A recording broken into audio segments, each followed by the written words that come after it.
to the show. Thank you very much. Nice to see you. What kind of a guy when you do you live mostly in the United States or you live in London? Mixture between the two. And how do you how are things going when you go to Hollywood? What kind of a guy are you? Do people are they friendly? Are they not friendly? What generally, it's best if I stay home. Now, see, I don't want to be insulting, but I kind of had that feeling. Yes, yeah. Because I have that now? myself. No, you're welcome here. But I have that problem myself. What happens to you when you go out? I generally make faux pas. I don't watch a lot of television or film, and so I don't really recognize some of the faces. I went to one dinner recently with Warren Beatty was there, and Annette Bening, and a few other people around a quite a small dinner table.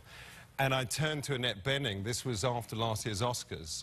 And I said, listen, I'm really sorry about last night. You should have won an Oscar for The Kids Are All Right. I said, you know, and she just sort of stared at me. And I said, no, you know, your performance was amazing. And she said, you don't know who I am, do you? And it was Diane Keaton. That's the kind of thing that would happen to me.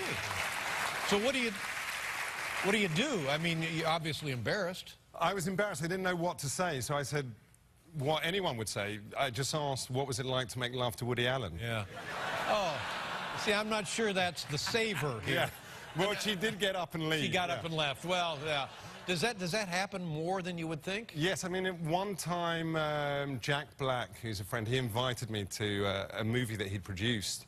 And he got up and spoke after the movie, and then this woman got up and spoke for a long time, and I went to him afterwards, and he said, you know, what did you think of it? I said, it was fine, although some people were speaking for a long time, like the fat woman who didn't stop speaking with the huge breasts. Right.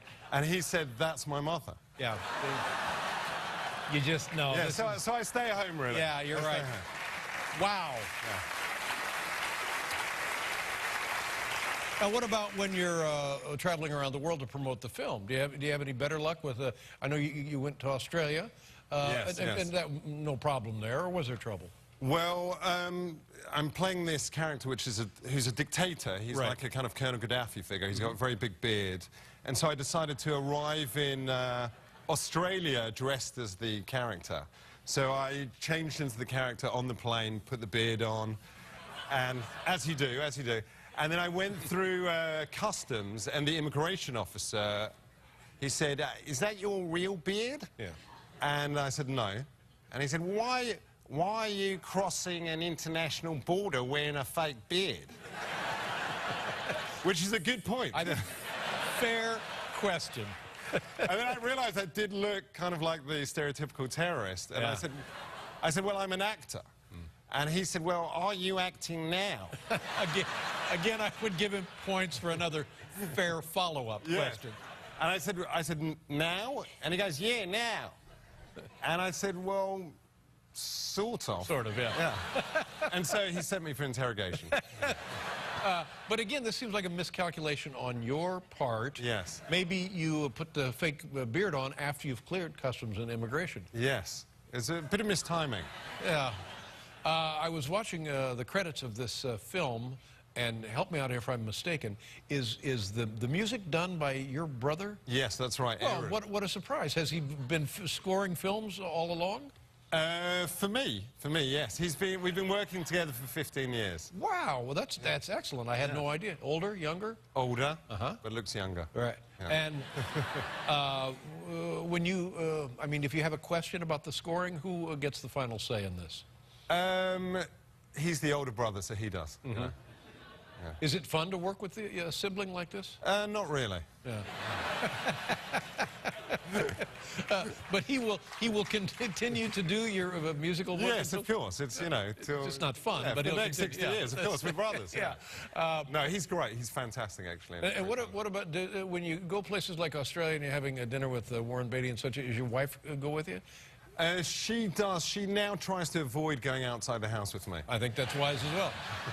And when you're putting on the fake beard, does she ever say, oh, crap, here we go with the fake beard? Well, the difficult thing was when I did, normally when I do my characters, I grow my own facial hair. So with Borat, she had to sleep with a guy with a Hannibal moustache for 2 years. And when I was doing Bruno, I had all my body hair shaved for a year. You know, so she had to sleep with a shaved gay man who she managed to turn bi, you know. So. Does that just become... Does that just become okay? Well, yeah, I mean, this time, I mean, thank goodness I could take the beard off at the end of the evening. But the dictator sometimes comes. And what was the deal at the Academy Awards? They were going to arrest you or something? Yes, well, I was in a movie called Hugo, directed by Martin Scorsese. And the movie received a number of nominations. And the Academy... There was a rumor that I was going to turn up in character, and the Academy banned me from the Academy Awards.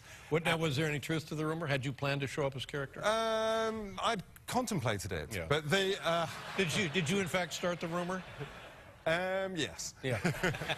but you're better off if you can start your own rumors. It's much better to do it that way. But the head of the Academy called up my agent and said, you know, if Sacha turns up within half a mile of the Academy, I have 250 plainclothes FBI agents, and he will be arrested. Well, what? I mean, I don't know. What were they going to arrest me for? For wearing a beard? Yeah. Or, you know. Now, that can't be true. They really were that concerned about... tell me, fill in the rest of the story there. Because we'll have him arrested because... Well, they were scared that I was going to somehow undermine the sanctity of the Academy Awards by wearing a beard. Or mistake Annette Bening for Diane Keaton? Yes, exactly. Yeah. Oh, my God, what if he mixes up the actresses?